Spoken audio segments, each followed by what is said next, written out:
Oui. Ah, vous voyez C'est pas les bon. diapos défiler? C'est bon maintenant. C'est bon, vous les voyez défiler, ok. Donc la communication est l'ensemble des processus physiques et psychiques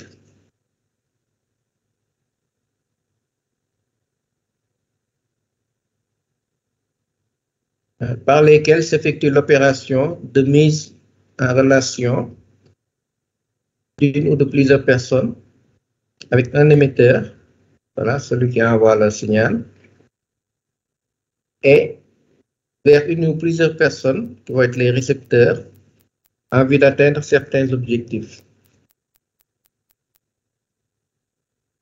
Donc, on va parler de l'information.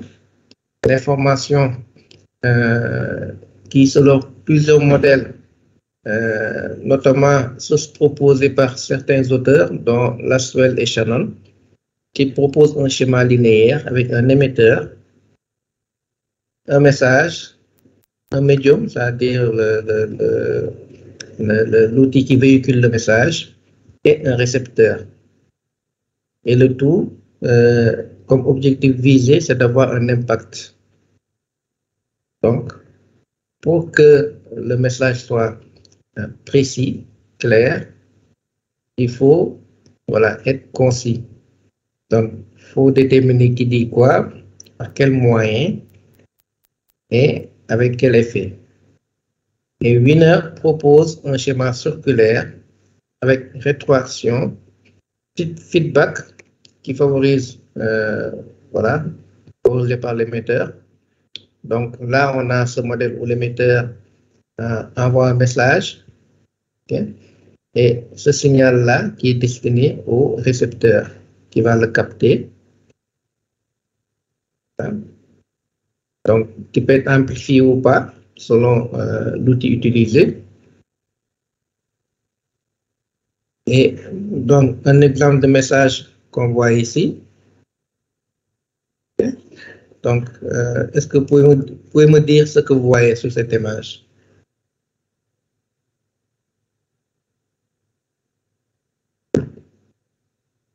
Allez-y, chacun peut prendre la parole pour dire ce qu'il voit. Monsieur, c'est deux personnes. Deux personnes. Deux personnes. Deux personnes, c'est-à-dire, qu'est-ce qui représente la personne? Moi, je vois Le pas de chapeau. personne ici. Le chapeau et le nez et la bouche. Donc, vous voyez deux visages, c'est ça? Une fontaine Qui se font face. Deux visages qui se font face. Voilà. OK. Tu vois autre chose? Une fontaine. Une fontaine? Oui. Oui. Et tu vois autre chose?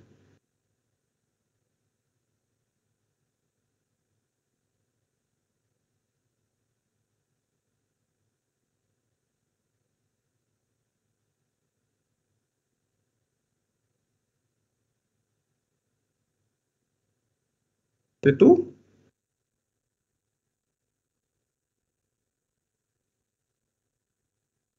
On peut voir une coupe aussi? Oui, une coupe. Oui. Ah, une coupe. Et, on peut voir plus de 10 images, hein, ici, une dizaine d'images. Donc, ça montre un peu le caractère d'un message. Selon le contexte, selon sa sensibilité, selon ses capacités de perception, on peut voir beaucoup de choses, voilà, à travers un simple message. Là, pareil, qu'est-ce que vous voyez ici? C'est une dame qui... Une table. Avec Dame, un chapeau. avec un chapeau. Oui, est-ce qu'on peut Moi, voir je vois deux draps. Une deux? qui est vieille et une qui est jeune. Vous voyez quoi? Deux quoi?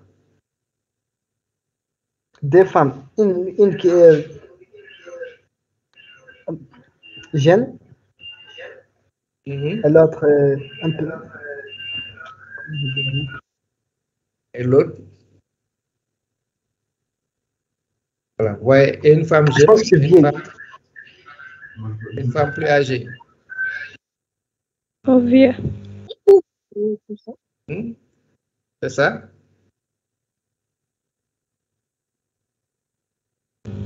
D'accord. Tu vois autre chose?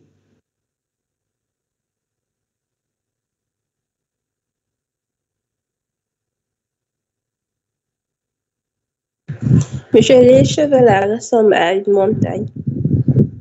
Voilà, une montagne. C'est ça. Une Là montagne, aussi, moi. pareil.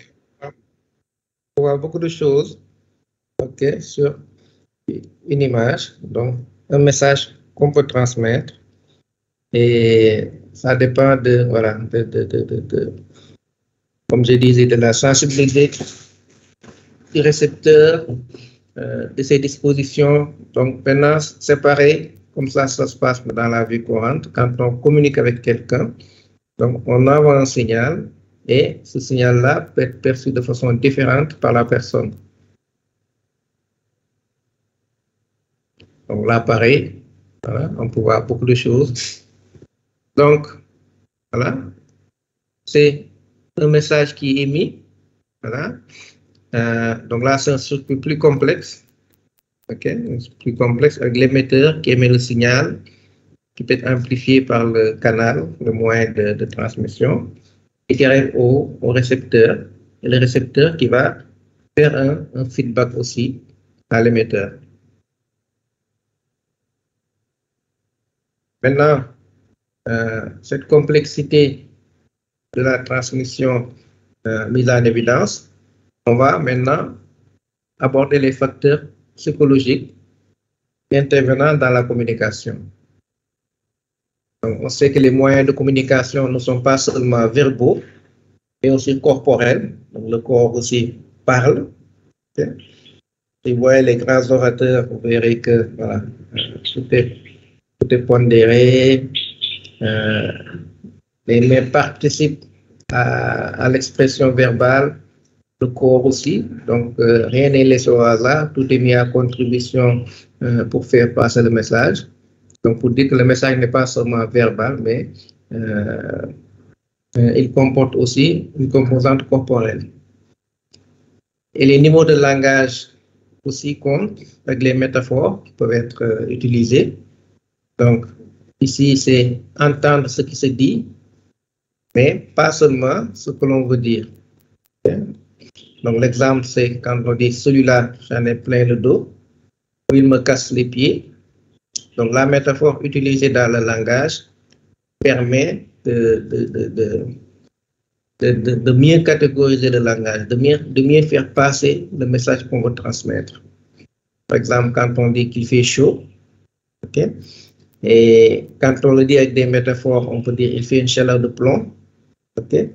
Donc, l'usage des métaphores permet de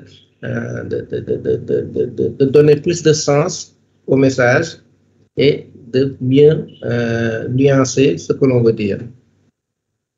Donc, il y a aussi la participation corporelle dans le message à travers le langage non verbal, où dans ce langage non verbal, on peut avoir la posture du corps, les gestes, le regard, le ton de la voix, pas la voix en tant que telle, c'est le ton, c'est ce qu'on appelle langage paraverbal, composé des pauses, voilà.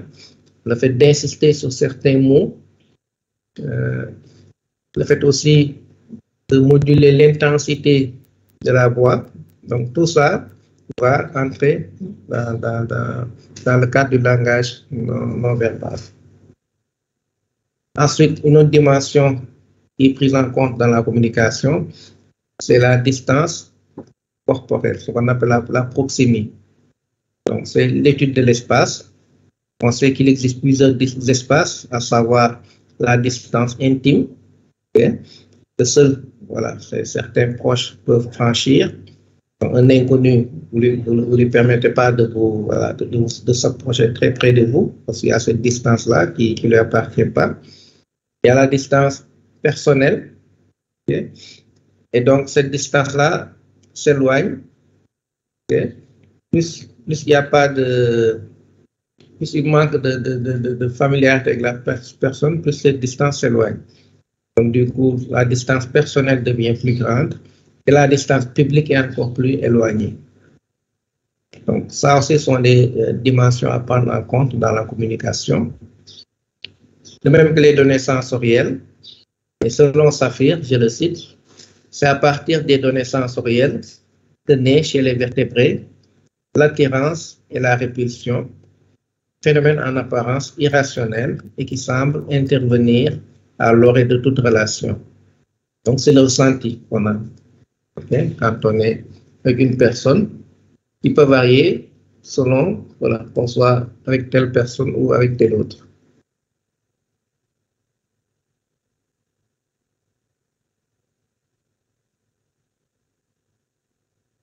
Ensuite, d'autres éléments en compte, à savoir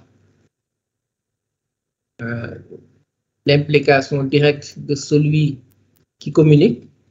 Donc, c'est une personne qui va utiliser sa personnalité, ses émotions, des systèmes de représentation également peuvent être mis à contribution. Il y a aussi les réactions cognitives. La faute avant de passer. Voilà. Donc, il y a les réactions cognitives avec reconstruction d'une réalité réappropriée dans le système de représentation. Okay. Bon, ça dit qu'au niveau cognitif, la manière dont la réalité est conçue par la personne, et c'est à travers cette réalité-là qu'on va mettre les éléments qui vont participer à la transmission de messages. De même que l'autre, selon sa conception du monde, va comprendre le message à sa façon. Ce qui fait qu'il y a des malentendus parfois dans la communication. Quand une personne, avec sa culture, la représentation qu'elle se fait des choses, okay, peut heurter involontairement une personne qui a d'autres représentations, d'autres croyances.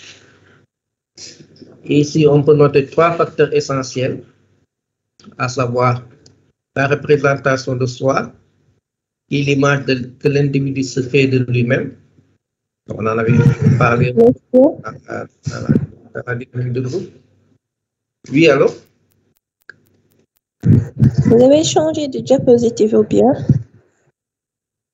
Vous êtes où? À quel niveau?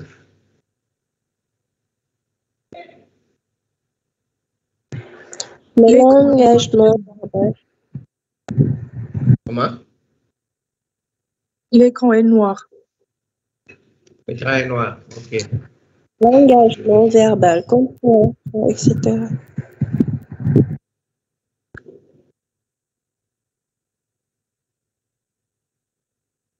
D'accord, vous êtes ici. Donc, vous voyez l'écran défiler? Oui, oui. Oui, d'accord. Donc, je suis là, okay, dans les facteurs essentiels. Donc, il y a la représentation qu'on se fait de soi, avec l'image de soi, avec une estime de soi qui peut être positive, négative ou entre les deux. Il y a aussi la représentation qu'on se fait d'autrui. Donc là aussi, je vous renvoie à l'affirmation de soi, okay, avec la place que l'autre peut occuper dans la relation, la place qu'on met l'autre dans la relation.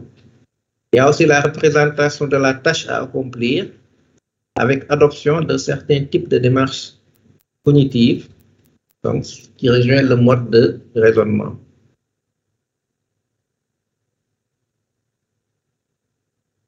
Donc, dans la communication, il y a aussi l'importance des mots. Hein, c'est le verbe. Okay? Donc, les mots ont des poids et ces poids peuvent déclencher une charge affective susceptible de bloquer la communication.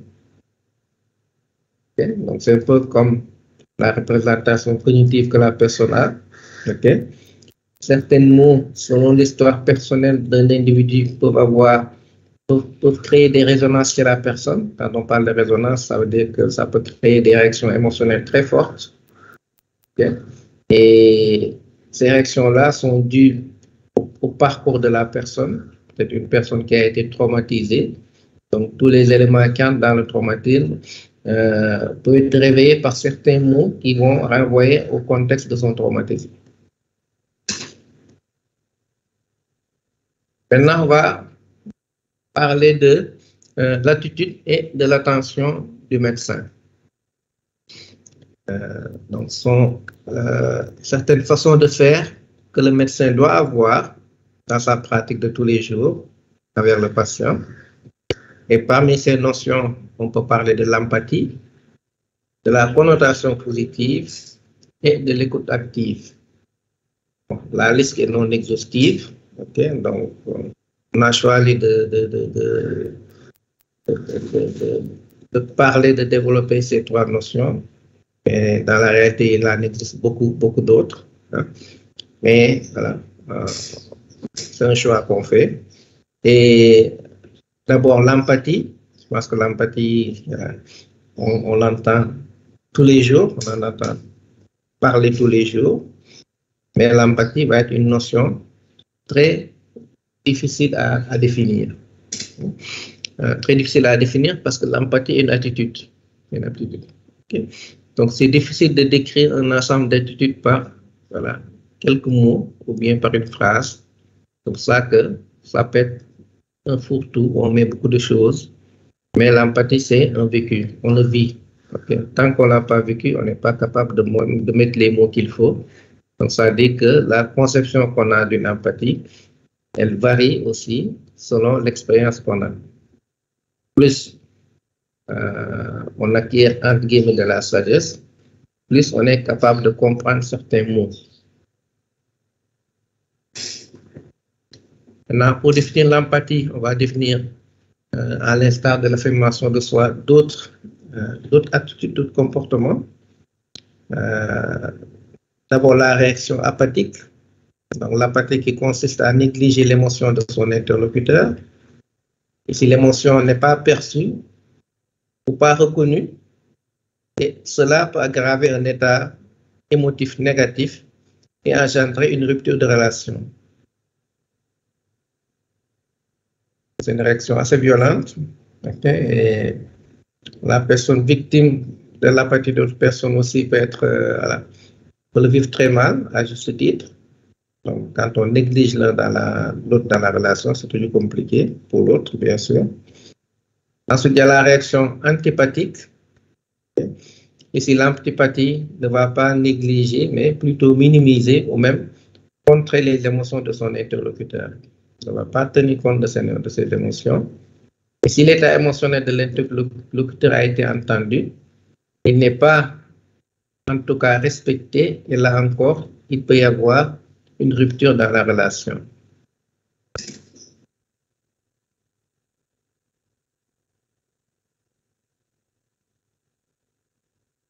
Ensuite, il y a la réaction sympathique. Donc, dans la sympathie ici, ça consiste à adhérer, ressentir les mêmes émotions que son interlocuteur. Donc, c'est mieux que les deux autres réactions parce que l'interlocuteur se sent écouté, se sent compris, mais ça s'arrête là parce que l'interlocuteur ne se sent pas aidé. Donc, selon vous, qu'est-ce qui pose problème ici dans la réaction sympathique?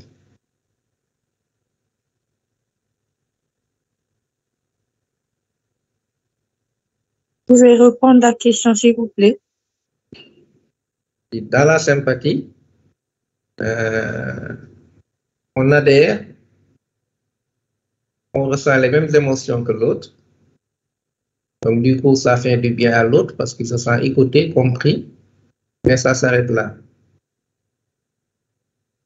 Selon vous, pourquoi? C'est bien, mais ce n'est pas suffisant dans la relation. Là, j'ai mis l'écran noir. Oui, allez-y. Monsieur, parce que c'est un apporteur de solutions aux problèmes. Ça n'apporte pas de solution au problème. Pourquoi ça n'apporte pas de solution? Le fait de ne pas l'aider. Parce qu'il n'est pas aidé. Pourquoi il n'a pas aidé? Parce qu'il est écouté. On a les mêmes réactions émotionnelles qu'elle. Pourquoi ça ne l'aide pas? Parce que le médecin, par exemple, est, disons, conscient du fait que la situation appartient au patient. Enfin, ce n'est pas son problème à lui. Oh, si, bien sûr. Ça, c'est le contraire. C'est dans l'empathie ou l'antipathie où il pense que ce n'est pas son problème. Et ici, il est bien conscient, il respecte et il accompagne. Voilà. Mais peut-être là où ça pose problème, c'est la façon d'accompagner. Ici, bon, quand on prend un exemple bien précis, c'est quand on annonce un diagnostic, un cancer à un malade, vous avez le cancer, le malade pleure. Être sympathique ici, c'est pleurer avec le malade parce qu'on exprime les mêmes émotions que le malade. Ok? Donc, ça lui fait du bien parce que ça montre que l'autre est sensible à sa destinée, mais ça ne l'aide pas parce qu'ils sont au même niveau. Pour aider une personne, certes, c'est bien d'être au même niveau, mais c'est préférable d'être à un niveau supérieur pour avoir plus de recul pour pouvoir faire ce qu'il faut. C'est pour ça que ici la sympathie est bien, mais ce n'est pas assez. Maintenant, ce qu'on attend d'un professionnel de la santé, c'est l'empathie. Ici, l'empathie consiste à reconnaître l'émotion sans la contrer, sans minimiser ni partager cet état. D'accord? Donc, on reconnaît sans être antipathique, ni empathique, ni apathique, ni sympathique. Donc, c'est en cela que maintenant, c'est difficile d'être empathique. C'est pour ça que je parlais de la complexité de cet état. Parce que, à l'instar de l'affirmation de soi, ici, ça nécessite une présence d'esprit, okay? Une flexibilité, un sentiment d'adaptabilité qui fait qu'on utilise les éléments de l'ici et maintenant. Donc, on doit aller au feeling,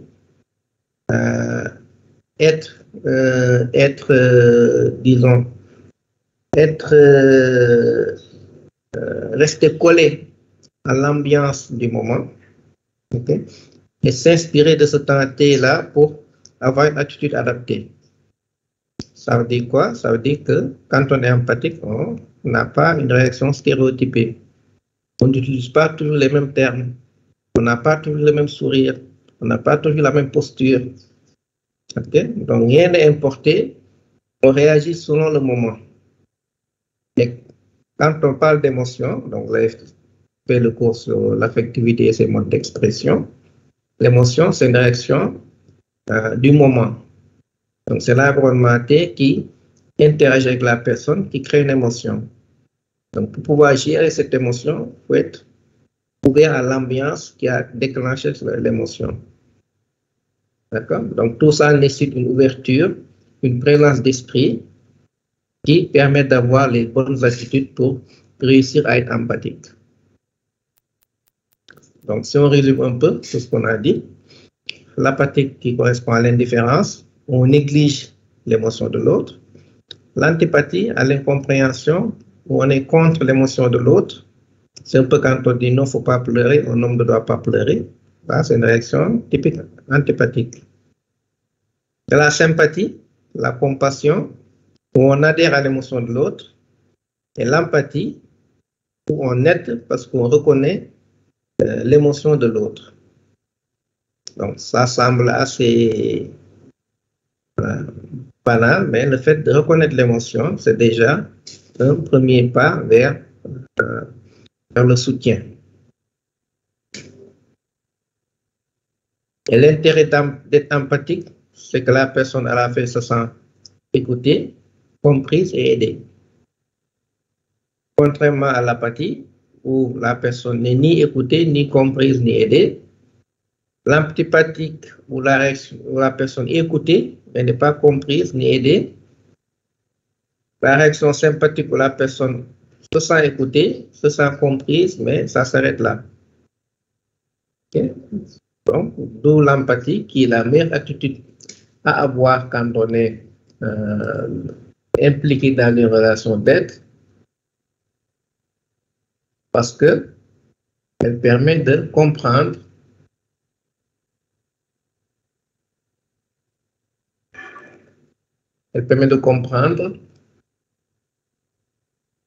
pas de comprendre, mais de reconnaître l'émotion de l'autre.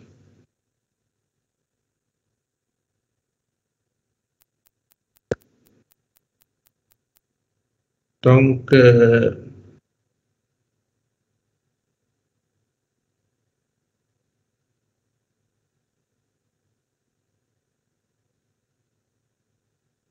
bon, du coup, est-ce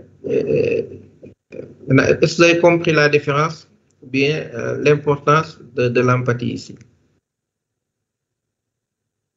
Bien, la façon dont l'empathie est soutenante pour l'autre.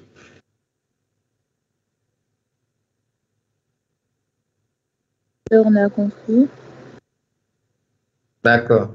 Donc, pourquoi maintenant? Pourquoi, selon vous, qu'est-ce que vous avez compris de l'empathie alors? Monsieur, Oui.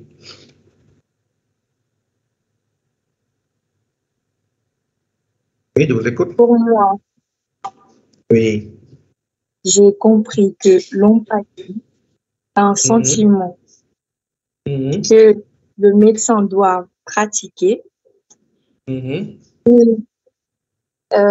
Disons, c'est sa capacité à lui de comprendre ce que son patient ressent et tout en étant conscient du fait que le problème, disons, ne lui appartient pas, qu'il appartient à son patient. C'est ça. D'accord. Oui, c'est exactement ça. Okay. Bon, maintenant, pour être plus pratique, si moi, comme malade, je vous dis, docteur, j'ai mal, ok? Qu'est-ce que vous me répondez pour être empathique?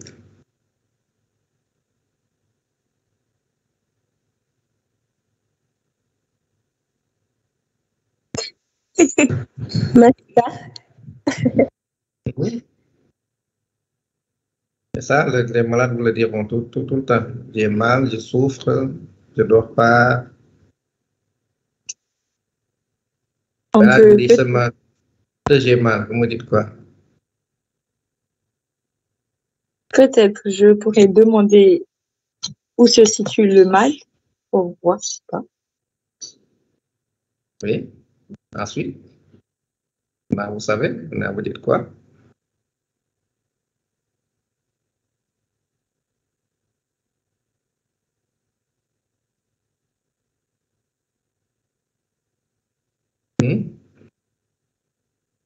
Donc, j'ai une migraine, disons, j'ai très mal.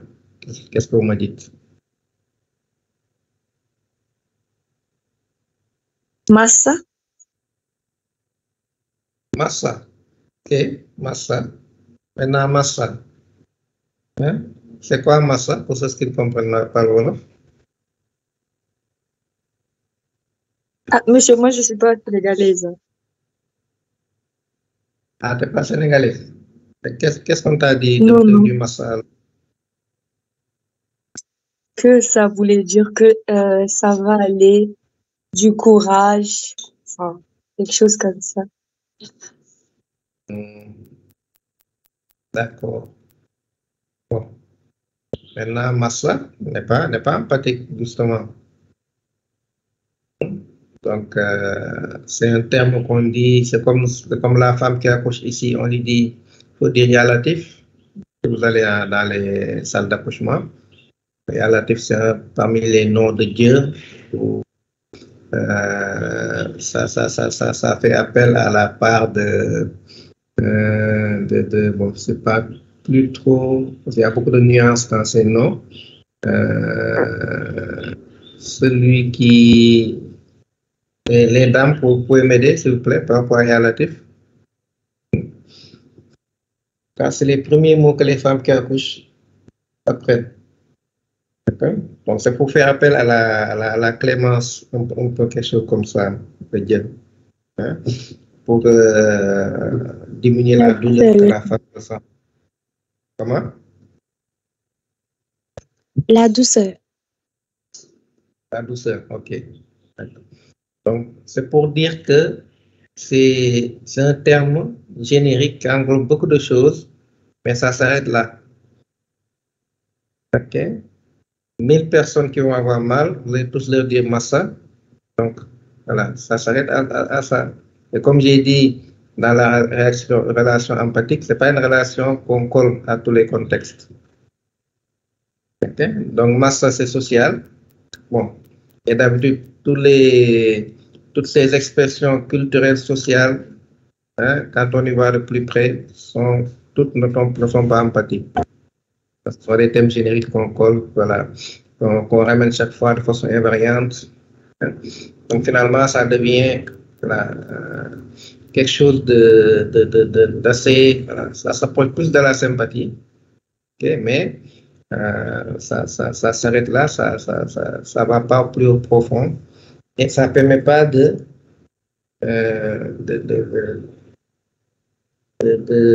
favoriser l'expression émotionnelle. Donc, ça n'est pas un bon terme. Tu me dis autre chose par rapport à ma douleur? De l'encourager, tu lui dis que ça va aller. Allez, c'est moi le malade. Hein? Oui. Après avoir dit Masta, elle peut dire je vais vous apporter quelque chose tout de suite pour alléger. Allez-y, directement. Je vous apporte tout de suite un antidouleur, quelque chose comme ça. Oui. Ok. On prescrit un antidouleur. Est-ce que c'est empathique ça? Vous prescrivez un antidouleur.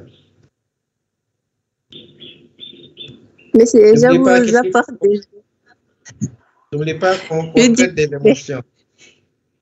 Hein? On traite des émotions. L'émotion, elle sort, on en fait quoi? C'est ça l'empathie. Certes, vous devez prescrire un médicament. Hein? C'est votre profession. Mais avant de prescrire le médicament, vous faites quoi? C'est ça l'empathie. Si vous prescrivez le médicament comme ça, moi, je sors, je me dis, voilà. Monsieur? Oui. Mais je pense qu'on doit, enfin, on peut vous montrer qu'on vous écoute et qu'on vous comprend. Allez-y. Comme je dis, l'empathie, ce n'est pas de la théorie. Allez-y, adressez-vous à moi et essayez d'être empathique. Allez-y, directement. Monsieur, je vous comprends. Oui. Monsieur, oui.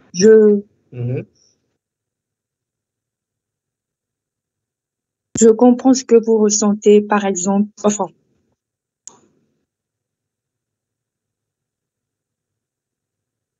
Oui, allez-y, n'ayez pas peur de vous tromper. Je comprends ce que vous ressentez. Je vais vous prescrire ce médicament. Vous allez le prendre. Et puis, voilà, la douleur va passer. Ça ira. Voilà. Un truc comme ça, monsieur. D'accord. Ça vient un peu, mais ça reste. Comme le dit nos collègues burkinabés, c'est bien, mais c'est pas arrivé. En fait, il y a un piège à utiliser. Monsieur? Il y a un piège. Monsieur. Oui. Je peux vous demander sur une échelle de 1 à 10 à quel point vous avez mal pour comprendre. 8 sur 10. J'ai dit, oh mon Dieu, autant. Attendez, je vous apporte tout de suite le médicament. D'accord. Donc là, je vous envoie l'émotion qui est très intense. Et vous là, vous fuyez parce que ce que je vous ai envoyé est trop difficile à supporter pour vous. Vous dites que vous avez prescrit quelque chose. Hein? Voilà. Parce que vous faites rien de l'émotion. Hein?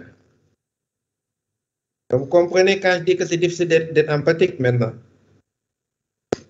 Et que la plupart des médecins, Oui. hein, dans la réalité, ne le sont pas.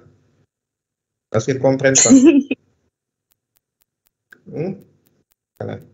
Donc, j'ai mal. Vous me dites que vous comprenez ma douleur.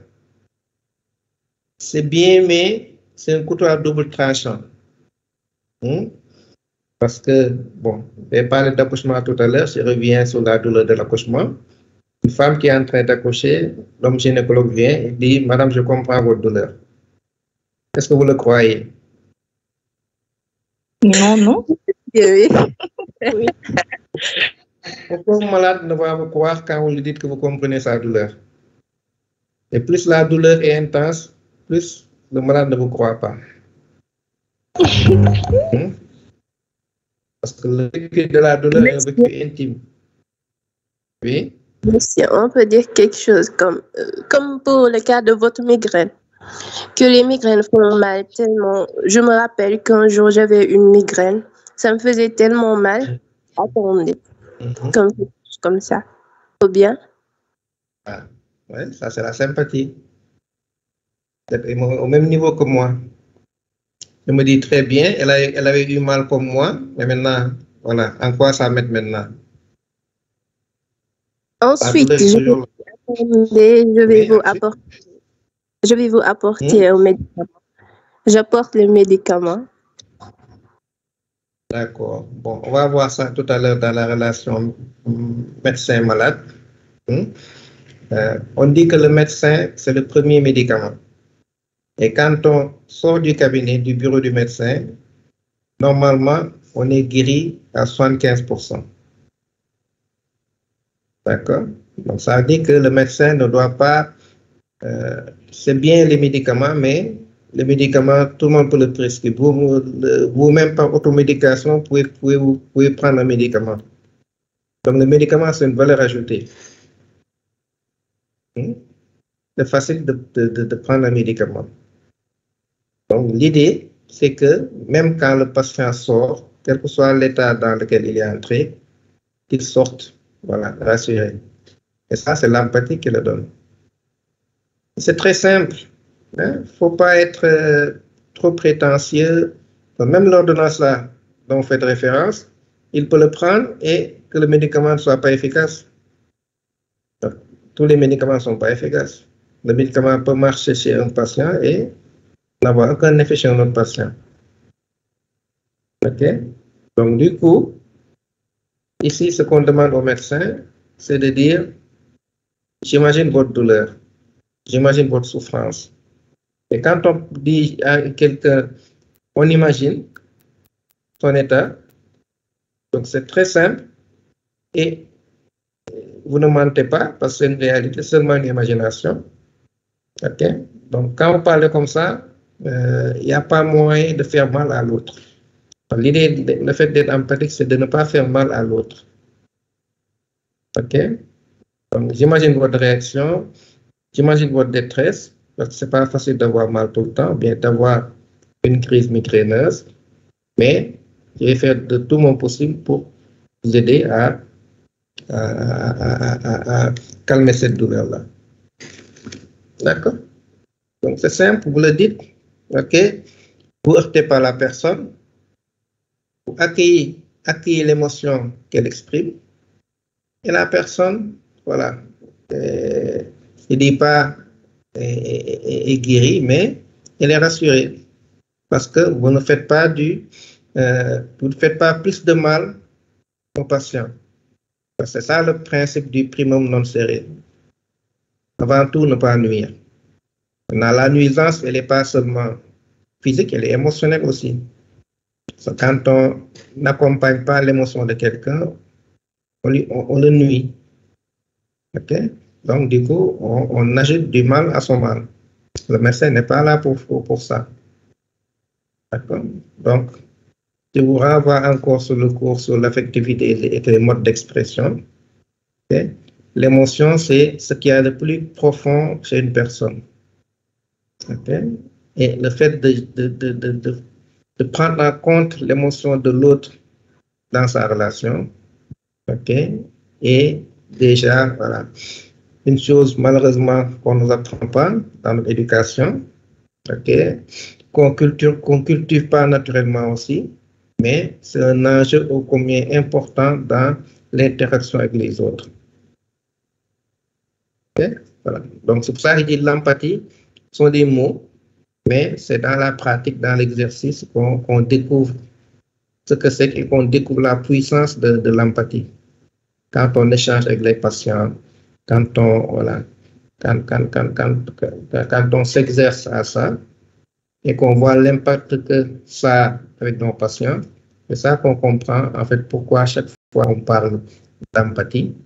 Et tant qu'on n'a pas ce feedback-là avec le patient, on ne peut pas comprendre la portée d'une telle attitude. Donc, l'élément important dans la relation, c'est l'empathie. Ensuite, voilà. Disons, quand on commence son entretien, son interrogatoire, il y a aussi d'autres éléments, okay, d'autres outils qu'on peut utiliser pour faciliter aussi et pour assurer aussi le patient. Et la connotation positive en fait partie. Donc ici, dans la connotation positive, elle consiste à faire émerger les éléments positifs dans la situation de communication en passant sous silence les éléments négatifs. Bon, là, on met éventuellement parce que ça dépend aussi du contexte. Okay? Parfois, on est obligé de tout dire. Et maintenant, si il y a des éléments qui ne sont pas importants et qui risquent d'inquiéter la personne, on peut, on n'est pas obligé de tout dire en même temps, etc. Donc, tout dépend du contexte de la maladie. Donc, un cancer qu'on diagnostique, ce n'est pas la peine de dire à la personne que vous avez le cancer et que souvent la majorité des personnes décèdent. Voilà, donc c'est inutile. C'est vrai, mais ce n'est pas le moment de le dire quand on vient de l'annoncer. Hein? Donc, tout ça pour dire qu'il y a une façon de faire. Plus la maladie est grave, plus on est obligé dans la communication de ne pas utiliser n'importe quel mot et aussi de tout faire pour aider la personne, pour mettre en avant des aspects positifs de son attitude, de sa personnalité, hein, et pour pouvoir lui donner l'espoir qu'il faut, parce que plus le patient est inquiet, au-delà du pronostic, plus ce pronostic-là va évoluer plus rapidement. Il y a tout ça à gérer aussi. Donc, c'est positiver une communication, éliminer du discours oral, écrit ou visuel les termes à connotation négative et les remplacer par des termes à connotation positive ou à la limite neutre. Okay. Voilà, un bon exemple, verre à moitié plein, à moitié vide. Ok, bon, mais on dit que c'est à moitié plein, faut pas dire. Monsieur, Oui. je ne vois pas la diapo. C'est bon, ça apparaît? Mais ça ne bouge pas. Ça bouge pas. Jusqu'à présent, ça bouge pas. Ça bouge chez moi. Oui. C'est bon, oui. C'est bon, ok. Donc, c'est ça. Pourquoi dire que le verre est à moitié vide? Ok. Quand on peut dire que c'est à moitié plein. Donc, ça semble ne pas être important. Ça semble signifier la même chose, mais voilà, c'est pas pareil. Okay? Même si c'est insignifiant, minime, ok, on a toujours intérêt à pointer l'aspect positif plutôt que de se focaliser sur ce qui est négatif. Donc, c'est un peu ça, cette connotation positive. Ensuite, il y a l'écoute active. Okay. Donc là aussi, c'est un terme assez difficile à saisir quand on parle d'écoute déjà. Okay. L'écoute, normalement, c'est une position passive. Maintenant, quand on parle d'écoute active, okay. Donc l'écoute active, c'est aussi utile dans un entretien équilibré ou de disposer, de veiller à avoir, disons, la moitié du temps de parole avec l'autre. Okay. Donc c'est pareil aussi quand on est avec le malade. Bon, quand on est avec le malade maintenant, puisqu'on est un peu pris par la méthodologie, voilà, qui veut qu'on remplisse, voilà, avec la feuille d'observation certains éléments. Okay. Donc, n'empêche, on n'est pas obligé dans les premiers instants d'équilibrer, mais l'idée, c'est qu'à la fin, on ait à peu près le même temps. Okay. Donc, ça suppose quoi? Il y a un moment où on va plutôt beaucoup parler et un autre moment où, voilà, quand on se sera fait une idée précise de la problématique du patient, c'est bien de lui laisser la parole pour essayer de répondre à ses préoccupations. Donc, ça fait que c'est décalé. Dans un premier temps, on est actif et dans un second temps, on laisse plus de place au patient pour manifester ses préoccupations. Donc, l'écoute active aussi, c'est avoir des remarques, des brèves marques d'intérêt, comme le hochement de tête, okay, les intersections,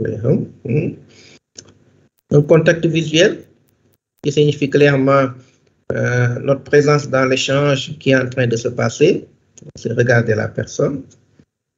La reformulation, qui est aussi important, pour ne pas dire nécessaire, et elle consiste à reprendre l'idée que nous avons comprise en l'exprimant avec nos propres mots. Okay? Donc, ça veut dire quoi? Après avoir écouté le patient, après chaque fin de sous-chapitre, okay, pour vérifier qu'on a bien compris ce que le patient a dit, donc on fait un résumé, okay, du contenu de cette partie. Donc, si je comprends bien, vous avez mal à la tête et que cette douleur commence, voilà, le matin à 8 heures, se calme après 5 minutes d'évolution. Okay. Dans la journée, vous pouvez faire 2 à 3 crises, okay, et ces crises vous empêchent de fonctionner. Et elles sont calmées brièvement par la prise de paracétamol, okay, etc. Okay. L'avantage, c'est d'être rectifié quand on a oublié quelque chose. L'autre avantage pour le patient, c'est d'être rassuré parce qu'il va se dire qu'il donc il a tout compris, il n'a rien laissé, il n'a rien oublié. Okay. Ça permet aux deux personnes d'être au même niveau. Ça rassure beaucoup le patient parce que les patients, voilà, parfois sont préoccupés de savoir que est-ce que réellement le médecin a compris toutes leurs inquiétudes.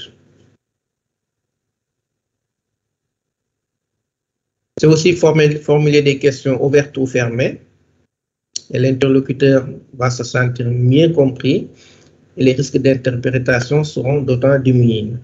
Okay. Donc, les questions fermées sont des questions où la réponse est oui ou non. Okay. Vous avez mal, oui, non. Okay. La question ouverte, c'est comment vous sentez. Donc, ce sont des réponses où, voilà, la personne est obligée de développer. Donc, maintenant, on va jouer avec ces types de questions pour mieux comprendre les préoccupations du patient. Et la révélation de soi, okay. Là aussi, ça va nécessiter beaucoup d'assurance, okay, pour le médecin, parce que parler de soi n'est pas facile. Okay. Donc, ça dit que vous êtes assez équilibré, entre guillemets, okay, parce que oser parler de soi aussi, c'est d'être en phase avec son image, voilà, de ne pas avoir une estime de soi très faible et de ne pas avoir peur de dire à l'autre ce qu'on pense. Hein. Donc, C'est moi aussi, j'apprécie de pouvoir me détendre après une journée de travail difficile. Okay? Et ce qui encourage l'autre à parler de lui, de ce qu'il pense et ressent. Comme j'ai dit, ça dépend du contexte et de l'objectif. Donc, en conclusion, on n'insistera jamais sur l'importance de la communication et de ses composantes comme le verbe et l'attitude, donc le verbal et le non-verbal, et son importance dans les soins. Parce que, comme j'ai dit, normalement, voilà, le médecin doit être sûr et avoir confiance de sa capacité à rassurer le patient avant même d'avoir réalisé un acte. Okay? Ça facilite la suite. Quand le patient a confiance en vous, là, tout va plus vite. Okay? Donc, il n'y a plus de... Parce que souvent, les conflits, les incompréhensions, les ressentiments sont toujours provoqués par des sentiments d'incompréhension. Okay. Les méfiances, pareil. Quand la personne pense que l'autre la minimise, ou bien l'autre est en train de... est empathique. Voilà. Tout ça fait que, inconsciemment, le patient ne va jamais vous offrir le luxe de l'avoir guéri. Okay. Donc, soit des patients que vous ne reverrez plus, soit des patients qui vont pas acheter l'ordonnance, soit des patients qui vont faire des actes manqués, qui vont rater les rendez-vous. Donc, tout ça, tous les comportements qui nuisent à la bonne évolution de la relation médecin-malade, okay, sont toujours dus à des erreurs de communication. Et le médecin, comme on va le voir, va être le garant de ce cadre-là. Okay? C'est à lui de s'occuper de son patient. Mais on verra ça après dans notre cours. Donc, en médecine aussi, c'est un savoir-être qui va compléter le savoir-faire. Nous